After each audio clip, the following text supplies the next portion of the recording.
session might be a little bit less high energy than our dolphin shows, the first of which will be coming up at 11:30. But if you'd like to stick around for both programs, we will be talking about different things. In fact, this morning, since we are still waking up, we thought that it would be really cool to provide you with a bit of an intimate opportunity to learn about the lives of our 3 dolphins. Helen and Hannah, 2 females, are joining us in the holding area to my right. And here in the main exhibit, you can see that our trainer, Adria, and our animal encounter participants are being joined by Spinnaker.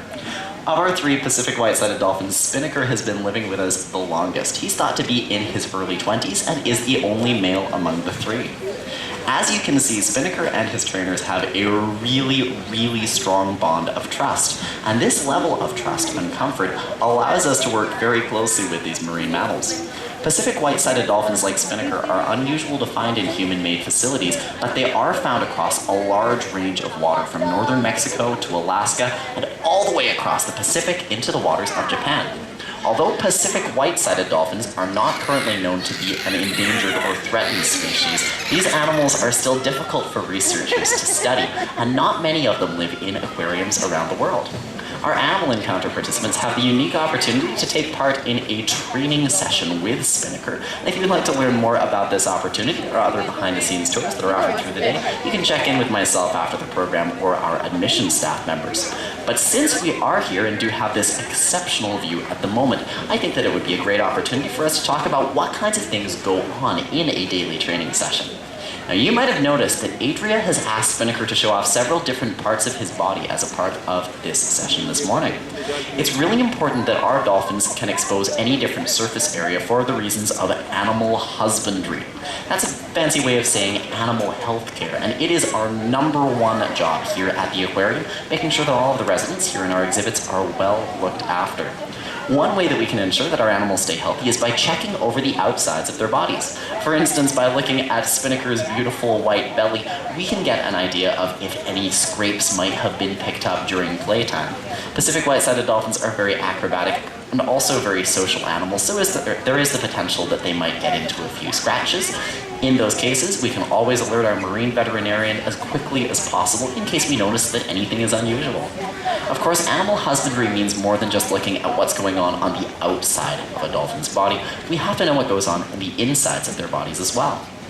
One way that Spinnaker, Helen, and Hannah can help us to achieve this is by offering us voluntary liquid samples from their bodies. These can include urine samples, fecal samples, or even blood samples, which I think is pretty amazing.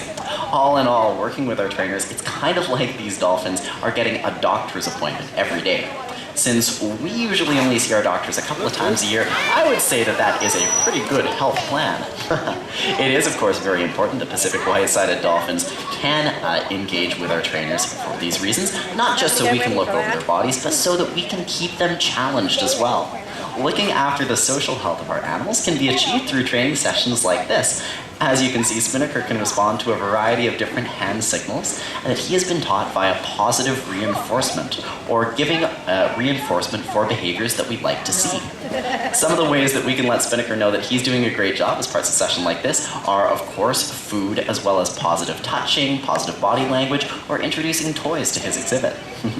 Pacific white-sided dolphins have been observed socializing both at the surface and underneath the water in their natural homes, and you might be lucky enough to see dolphins with these beautiful color patterns right here in the waters of British Columbia. One of the most recent sightings of these animals was at the Tawasin Ferry Terminal in July, where they were seen showing off their playful acrobatic abilities near where the ferries depart. However, Pacific white-sided dolphins, being such speedy animals, can also sometimes find themselves in danger across their range. And Spinnaker, Helen, and Hannah all have first-hand experience with just how dangerous it can be to share the ocean with humans. Unfortunately, these 3 dolphins once lived in the waters of Japan, but became entangled in fishing nets while living there. A powerful dolphin tail can allow these creatures to jet through the water at up to 35 kilometers per hour, faster than you can drive here in Stanley Park. However, because these dolphins either did not observe that there were nets in place, due to an inability to detect them using their sound wave navigation system of echolocation, or perhaps decided that seeing a big cluster of fish all in one group would be too tempting to resist. Sadly, they did become injured, and it's a result of their injuries and the time that they spent recovering in the care of humans that they can no longer return to their natural homes. However, by living here at the aquarium, Spinnaker, Helen, and Hannah all have the opportunity to act as ambassadors for their species. As you'll learn in our dolphin shows later on today, these animals are helping us out with a variety of different research projects, which are helping us to better understand the way that Pacific white-sided dolphins lead their lives, and the ways that people can better look after our oceans in order to protect them as well. One thing that seems very clear is that if we are going to be seeing acrobatic displays like this in our waters for many generations to come, it is going to be really important that we look after the homes of these animals by not introducing marine debris to their homes. In our daily lives, it might be difficult to think of how we could remove large fishing nets from the ocean, but smaller pieces of garbage can be just as dangerous to a Pacific white-sided dolphin as a choking hazard. Whenever you're disposing of your waste product, make sure that they go into the recycling bin, the compost bin, or the garbage. All three are available by our cafe here at the aquarium. However, that's far from the only thing that you can do. If you're interested in taking a more active stance on removing marine debris from the waters of Pacific white-sided dolphin habitats and habitats of other aquatic animals across our beautiful country, you can join in with the Vancouver Aquarium's Great Canadian Shoreline Cleanup. Go to our website, visit vanaqua.org, and you can find out lots more information about how you or your community organization